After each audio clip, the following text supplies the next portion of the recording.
Hello everyone, welcome to Advanced Knowledge Systems and a warm welcome to AKS IAS Academy, which is one of the premier institutions in India, and it offers examination coaching for UPSC CSE, State Public Service Commission, and SSC Combined Graduate Level Exam, and along with that the CLAT examination. And about me, I'm Sandeep Bhushan and my credentials are I have 10 years of teaching experience for civil services. I take up international relations and internal security and the analysis of the Hindu newspaper. And this session is in regards to the DNA of the Hindu, that is today's of 20th February 2021. And in this session, I would be focusing on the keywords and the key phrases from the Hindu newspaper, which would be very useful to identify the factual, analytical, and conceptual questions which will be useful for prelims UPSC perspective. And while you imbibe the keywords and the key phrases in your answer writing, that is for the mains examination, your mains answers would be precise and concise, and thereby you would be scoring higher marks in the mains examination. So this session at AKS IAS Academy Daily News Analysis will certainly help you to crack both prelims and mains of 2021. And before we get into the DNA of the newspaper, we would be focusing at the quote of the day. And the quote of the day says that if you want to be the best, you have to do things that other people aren't willing to do. So you get into the mode of doing the things which the others are not willing to do, then certainly you will be the best. And now we'll get into the DNA of the newspaper. And here it is very important that for the first time the China has agreed that it has suffered casualties on June 15th when there were clashes between Indian troops and Chinese troops in the Galwan Valley, and it has broke the silence about the clash which has taken place between India and China in the Galwan Valley, and it has made it for the first time. It has announced, that is the People's Liberation of Army of China has made it for the first time, as it has brought to the notice to the entire world that it has lost 4 soldiers and a battalion commander in the June 15th clash in the Galwan Valley. And it says that it is breaking the silence, and it has made the announcement after 8 months of the clash in the Galwan Valley, because it is aiming to honor the soldiers who have fought for China. And in that clash of June 15th, 2020, Indian soldiers have been martyred. And the clash in the Galwan Valley on June 15th, 2020 is the worst violence on the border between India and China since 1967. Since 1967, it is the worst violence. And in turn, the PLA, that is People's Liberation Army, likely to be suffered. As per the Indians, they say that they have counted 60 Chinese soldiers who have been carried on stretchers after the clash on the June 15th in the Galwan Valley. And in turn, now PLA, that is People's Liberation Army, has said that it has publicly come forward and it has reported the incident or the casualties of the soldiers because it wanted to report publicly the heroic deeds.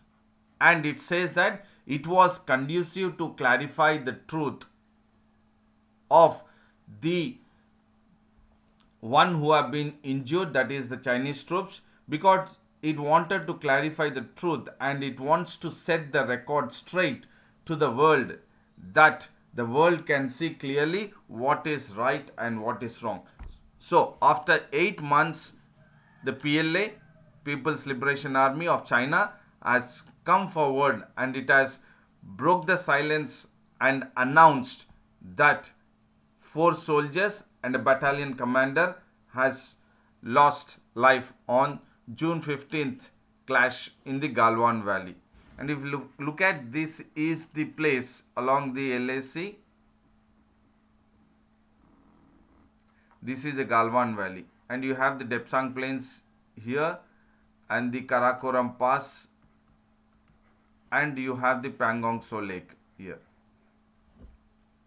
So this is the Galwan Valley, approximate location of June 15th clash.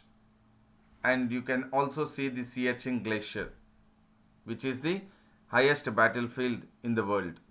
And there is another news which we have been talking about, the disengagement process between India and China along the eastern Ladakh.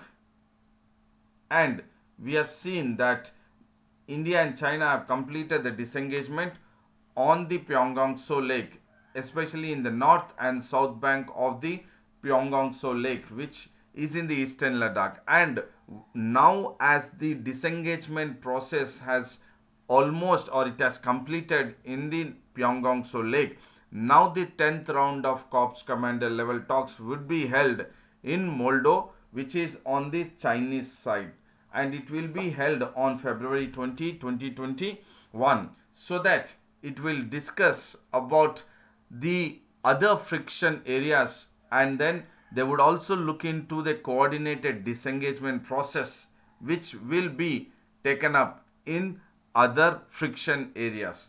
And if you look at on the north bank of the Pangong So Lake, Chinese troops have withdrawn up till finger 8,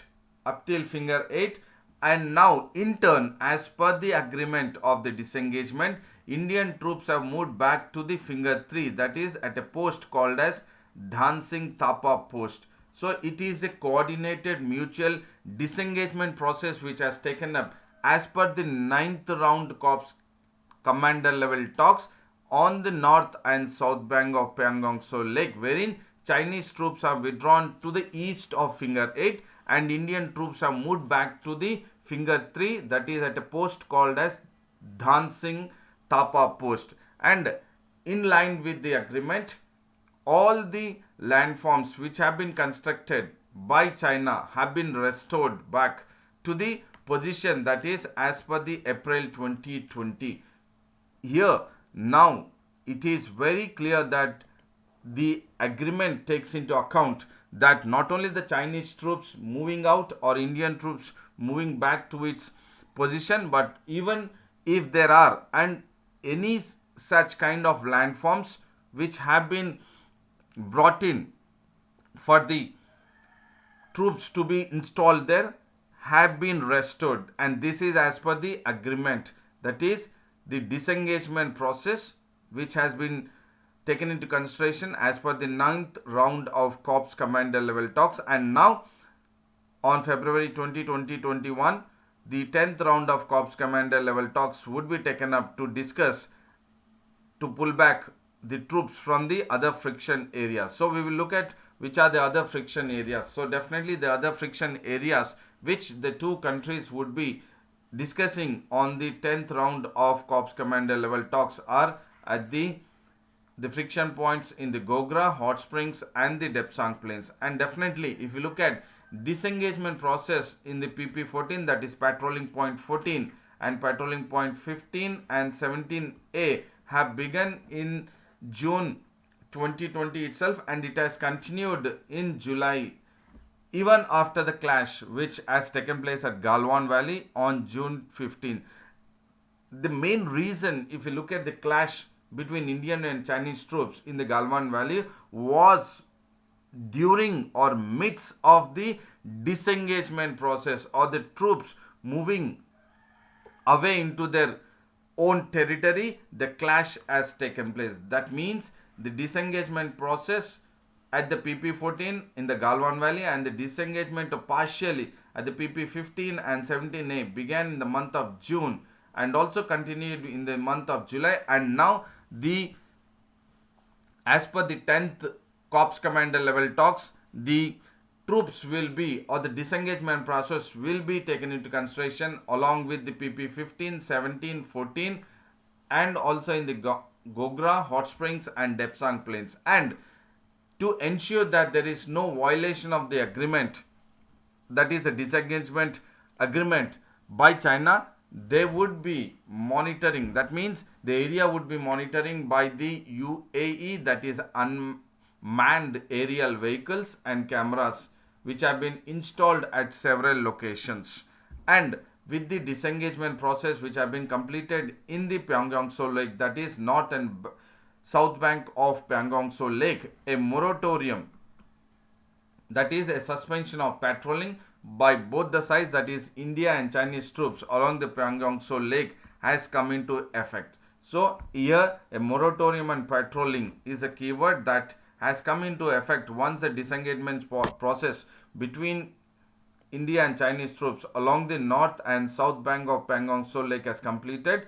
Now moratorium on patrolling has come into existence. So this is in regards to India-China and how best India-China can try to bring back the diplomatic relations back onto the table, and that is now being visible very clear by the Corps Commander level talks.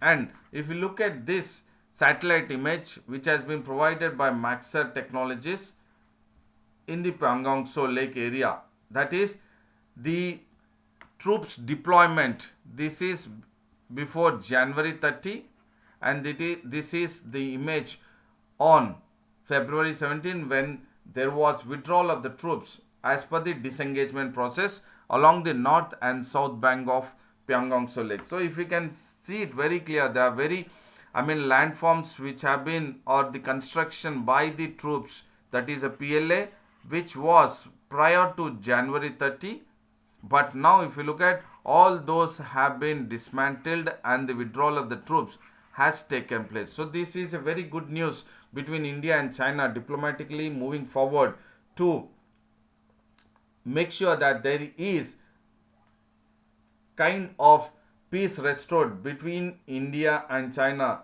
along the border in the eastern Ladakh.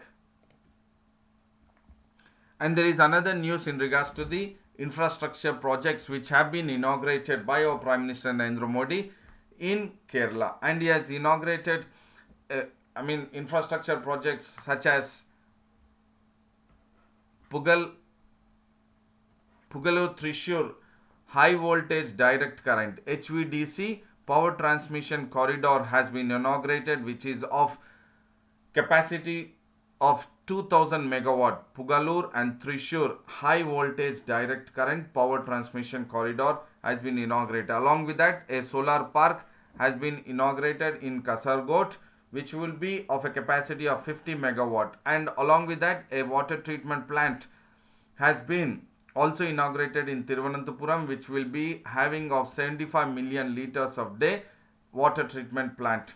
And the smart city mission initiative have also been taken up, has been inaugurated with a 37-kilometer smart road project and with a amount of 427 crore. And another infrastructure project which has been inaugurated is integrated command and control center at the city corporation. So these are the infrastructure projects which have been inaugurated by our Prime Minister, and we will look at that. Is the first one is HVDC power transmitter corridor, that is high voltage direct current power transmission corridor, and the second one is solar park, and the third is the water treatment plant, and the work on smart city mission initiative, and a integrated command and control center.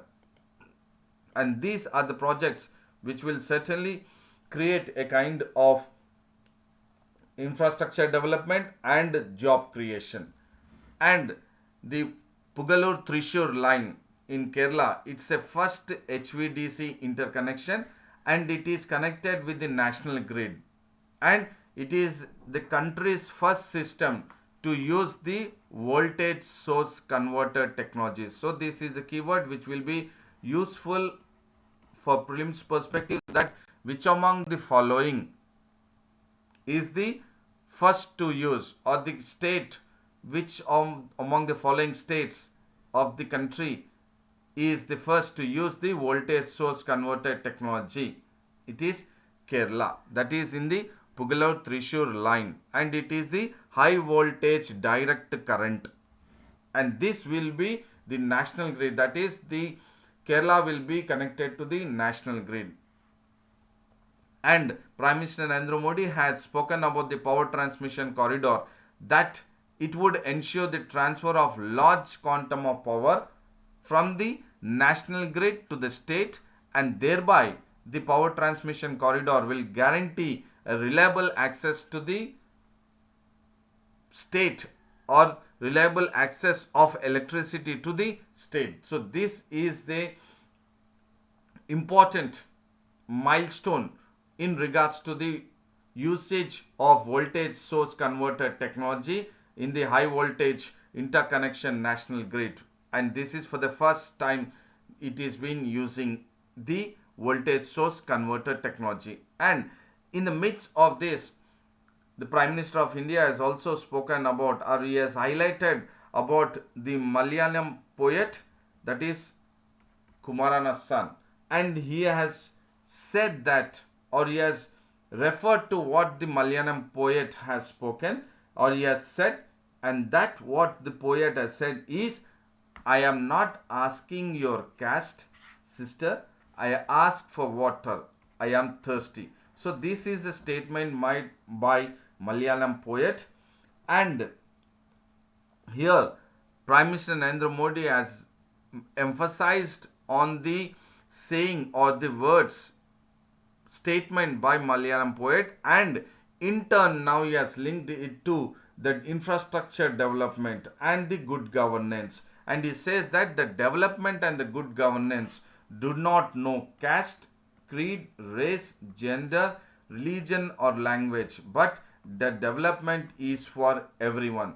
So while he was talking about the development and the good governance, he has referred back to the statement of the Malayalam poet, wherein he has said that I am not asking your caste, sister, I ask for water, I am thirsty. So this is the linking what we need to look at, the possibility of UPSC framing a question in regards to the history and heritage, or art and culture.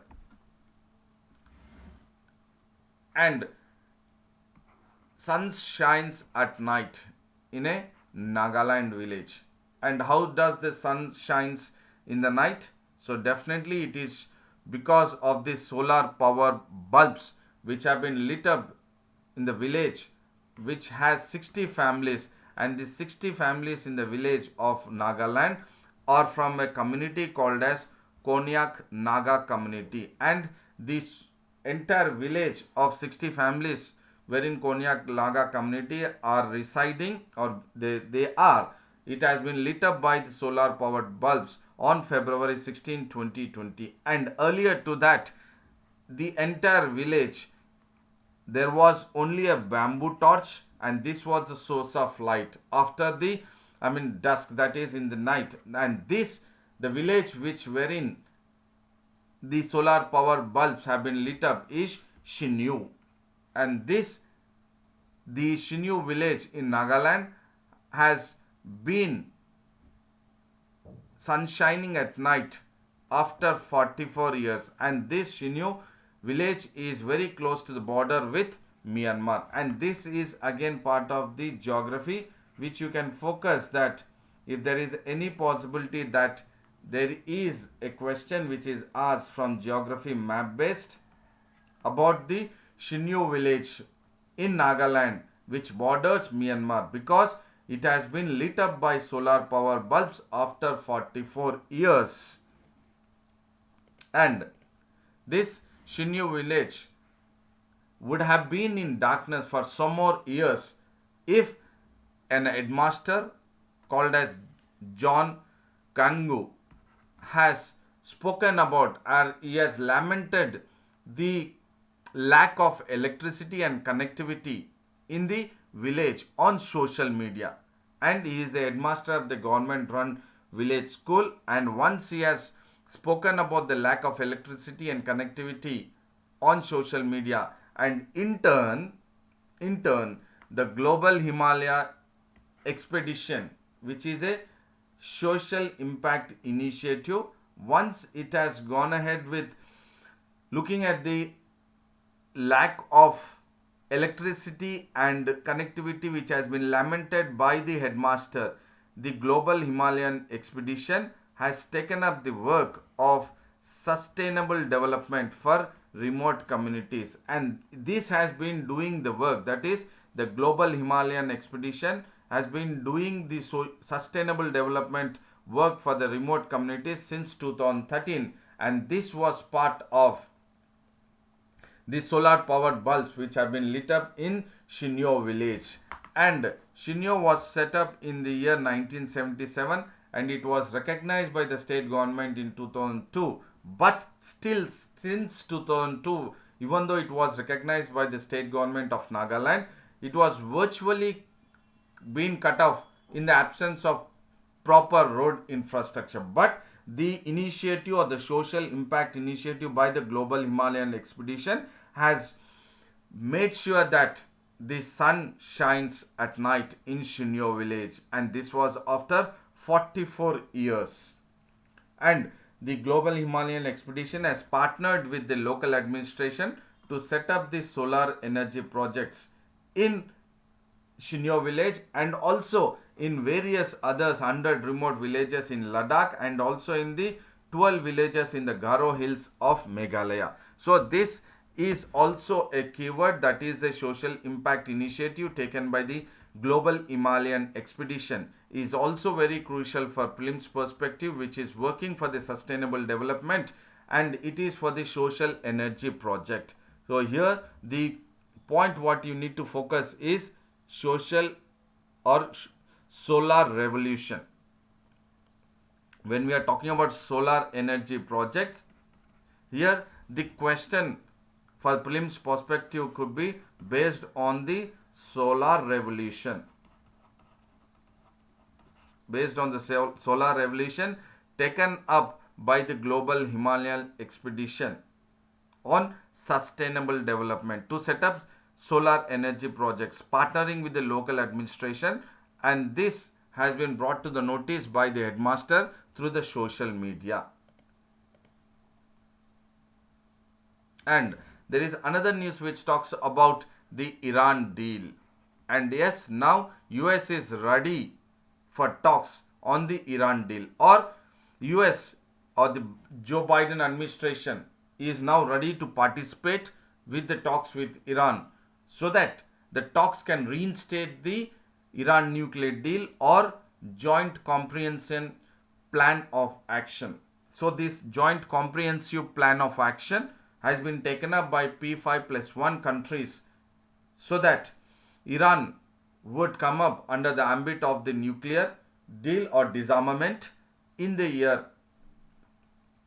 2016, wherein it was during the Obama administration. But during the Trump administration, or US has departure from the joint comprehensive plan of action or Iran nuclear deal in the year 2018. But now in the year 2021 under Joe Biden administration, now US is ready to participate and US is ready to accept an invitation from the European Union High Representative so that it will attend a meeting of the P5+1 countries, so that along with P5+1 countries it will discuss the diplomatic relations or diplomatic way forward on the Iran's nuclear program, which the US has departed from the joint comprehensive plan of action in the year 2018.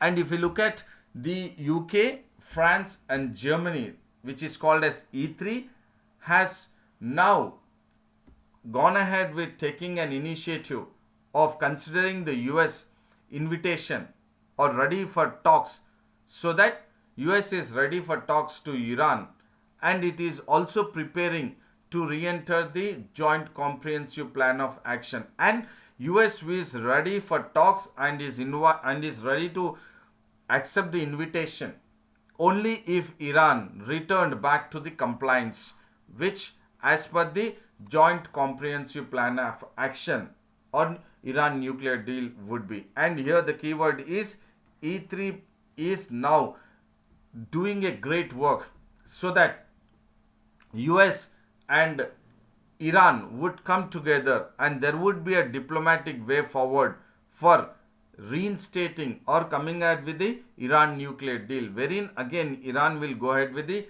disarmament of the nuclear weapons or the warheads.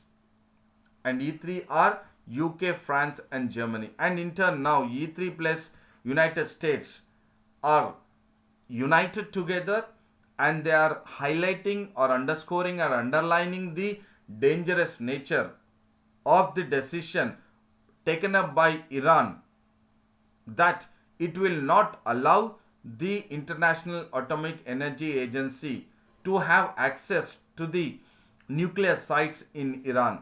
And this, the E3 plus United States are making it very clear that Iran has to open up its nuclear sites for the International Atomic Energy Agency. And E3 plus United States are urging Iran to consider the consequences of such grave situation or action taken up by Iran by not allowing the IAEA, that is International Atomic Energy Agency, to have or to visit the nuclear sites in Iran and to inspect them. And this is definitely not accepted by E3 and United States, that while United States is trying to renew the diplomatic opportunity which is now created by Joe Biden administration, and the ministers of the E3, that is UK, France and Germany, have affirmed strong interest in continuing the consultation and coordination along with China and Russia on the key security issue, that is the diplomatic way forward on the nuclear deal, which is a key security issue. And E3 is certainly having a continued consultancy and coordination with China and Russia. And in turn, during this process, Joe Biden administration has sent a letter to the United Nations Security Council for withdrawing letters which were put forth by the Trump administration, which had attempted to reinstate UN sanctions on Iran. And that was done by a process called as snapback process. And this is a keyword. The Trump administration or Donald Trump has gone ahead with reinstating UN sanctions onto Iran through a process called as a snapback process. And that is called, it is called as a move which was not recognized by other members of the United Nations Security Council. And here this is part of the international relations, and the importance is of the news is to reinstate, US is ready to reinstate the Joint Comprehensive Plan of Action or Iran nuclear deal, which US has departed from the Iran nuclear deal in the year 2018, but Joe Biden administration has sent a letter to withdraw the letter which was sent by the Trump administration to the United Nations Security Council. And there is another news in regards to the new PSC policy. Here the keyword is new PSC policy. And what is this? It is the Public Sector Enterprise Policy.